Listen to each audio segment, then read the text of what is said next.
And it's cool because you never know when the rock and roll stars come in. Some come in, they got a couple of people with them, guitarist, bass player, drummers, some by themselves. Some just want us to play the CD. You have internet, man, your computers. What are we doing on the computer? Just keeping up with the world, man. Keeping up with the news, music, fun stuff. You like to see what's going on? That, and also maybe my wife will send a picture of our little boy. I have a month-old baby, so every morning she'll send me a picture, so it's kind of cool. Were you there for the birth? Oh, yeah. You were? Good. I was, yes. What's his name? Lennon. Oh, that's nice. Thank you. Very good. I wonder where that comes I from. know, I wonder. How many kids is that This is for my you? second. 2 boys. The first one's 11, just turned 11, and the other one, like I said, is a month, so. How awesome is that? I have a 19-month-old daughter, and she's a handful, man. Boy, like my so- world. So you're going to get paid back. I'm lucky I have 2 dudes, so I'm like, always like, yeah, whatever. No problem, Yeah, right? You can drop them, kick them, they're all good. There's so much I want to talk to you about. We're going to hear some live music, the new song Staring Down. You're going to play one of your big hits as well. But it's interesting, man. I don't think this will offend you. You seem like a cool guy. When you guys first hit, when Shine became a major smash, you were already like 30 years old, right? I mean, you had been doing this a long time. Correct. Did it get to the point where you were like, when is this going to happen for me? Well, it had. I mean, it was actually Shine's kind of the lyrics, if you kind of read into them, are like, I'm kind of done with this. Just kind of give me direction to go somewhere else. It was really me just going, I was like 27 at the time. You know what? I may just go be one of those dudes that plays at, the Jimmy Buffett tunes down at some tiki hut somewhere in the Keys, I hadn't given up. I was trying my best, and then it's just the collection of demos which made up the first CD, started hitting the college stations, and then before we knew it, I was gathering the band back. Like, come on, let's play. This is working. And before we knew it, we charted on our own, and then the rest is history. Well, that's what I read, that a college station in Orlando just picked up the song, and the next thing you know, you get your brother, you get some people together, and you're playing Woodstock 94. Well, before that, we were on tour with Aerosmith. People that you just dream of meeting or just love to have enough money to buy the ticket to go see them live, and all of a sudden you're going to see it every night. So all of it was just, it was a little overwhelming at first, just because so much happened so quick. It was that, 12-year overnight sensation thing, because it was 12 years of hard work to get to that point. But when it hit quick and fast. And you studied music. You were like a classical musician. I mean, you went to school for it, all that kind of stuff, right? Not classical, but yeah, I studied music all my life, and I started, it was just fun but I started with the clarinet. I still love the clarinet. So did I. Come on. Did you really? I did. I did clarinet, saxophone, bass guitar. I played in some bands. I do have to mention this, Ed, because I feel like a rock star now. I did play CBGB's twice with my band. We had our own demo, and that's why I'm doing this. I never made it, so that's why I'm doing this. We have the same history. I started with the clarinet, went to sax. I went to banjo after that. I guess living in the South, you got to start with a banjo. You got to have it in there somewhere. That's nice. And then, so you got Shine, you're doing your thing, you get the band together. Now, the one thing about the name, I heard you like to read. You got that from a book, right? Collective Soul? Ayn Rand's The Fountainhead.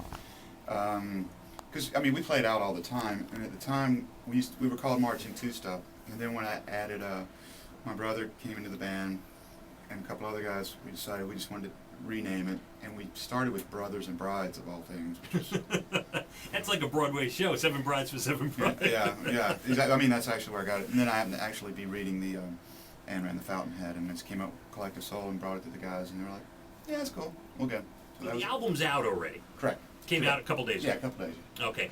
Self-titled, this was like, what, your 8th or 9th album, and it's self-titled. How does that happen? When we started this, each record we start with, before the process starts, we look at each other and kind of go, all right, what direction do we want to go in? And on this one, this started on the last tour. The guys looked at me, and I write a lot of songs on the bus, in the back of the bus, warming up. And it just happens to happen there. I have time to do it. They were like, we're kind of tired of the real pop acoustic things that we're going to make you warm up with electric guitar. So we want the next record to be a little bit more organic and more rock. I was like, that's a great idea. That's kind of where we started, in our parents' basement. The 5 of us in a room together. So when we started the recording process, we recorded in my home, but it's a big open room, and that's where we did. We just sat there, wrote, recorded.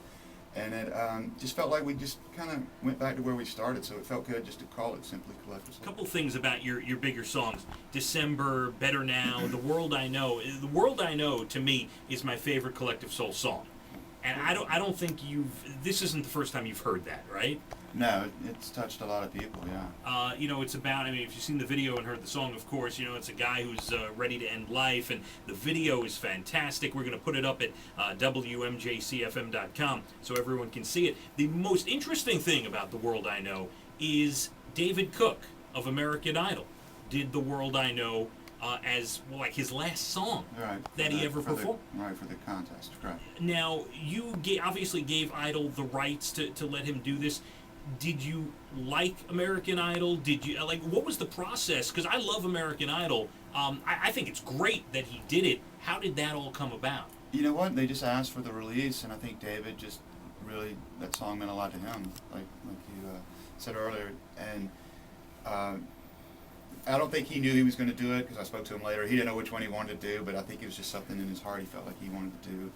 And American Idol allowed it, so we had no control over it. It's just one of those things that it just so happened that I actually got to New York that night, turned the TV on and saw it, which is kind of cool because I wrote it in the city, and actually get to see David performing on Idol in the city's kind of energized me a little bit. And from there, actually, created a great friendship with David. He's a wonderful human being and a great talent. So. Yeah, I mean, he's a good musician. I mean, so you dig some of those guys, whether it be a David Cook or I don't know how you feel about Daughtry and stuff like that. Yeah, they're great. But, I mean, you like these guys as rock stars, right? Yeah, I do. You know what? And that's the cool thing about American Idol. I mean, once again, it's just another avenue for people to find talent. And I think it's good that we have David Cooks, because if we had not had American Idol, we'd be missing out on his talent. So I think it's great. Getting a lot of cool looks through the window here of our studio at your guitar. What type of guitar is that? It's a Yamaha. It's nice. It is, and I did pick it out because of the color. I love the color, but it actually sounds great and plays great. Yeah, I mean, you could tell by listening this Yamaha morning. Guitars. That is endorsed by Yamaha Guitars. Go to your local dealer and pick one up. What happens there? I mean, I guess when you're in the business long enough, like yourself, they send you what you want, right? You just No, not really. No, not in this economy anymore. you go down to the store. There's no Eric Clapton or John Mayer over here, There. Do you actually have to walk down to your local music store and buy a guitar if you want a guitar? I do, but I have a guitar broker that I use mostly, and because I trust his, I'm looking for this kind of guitar, and then I own about 100 guitars, so I'm once again a guitar nut.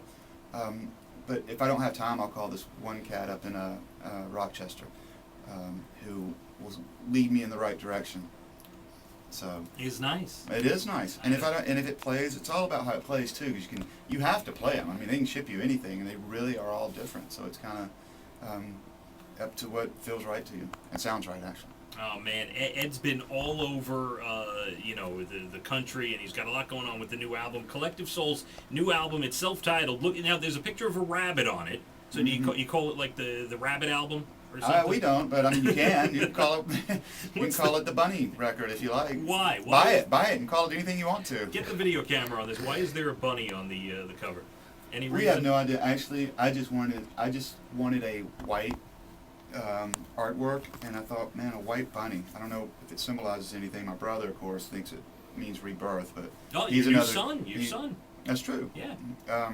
That's true. That's how they used to test pregnancies. That's right. The rabbit. The rabbit died. The rabbit died. Yeah, there you go. What song is that from? Aerosmith. Yeah. Rabbit done this died. Way. Yeah. Can't catch me because a rabbit done died. There you go.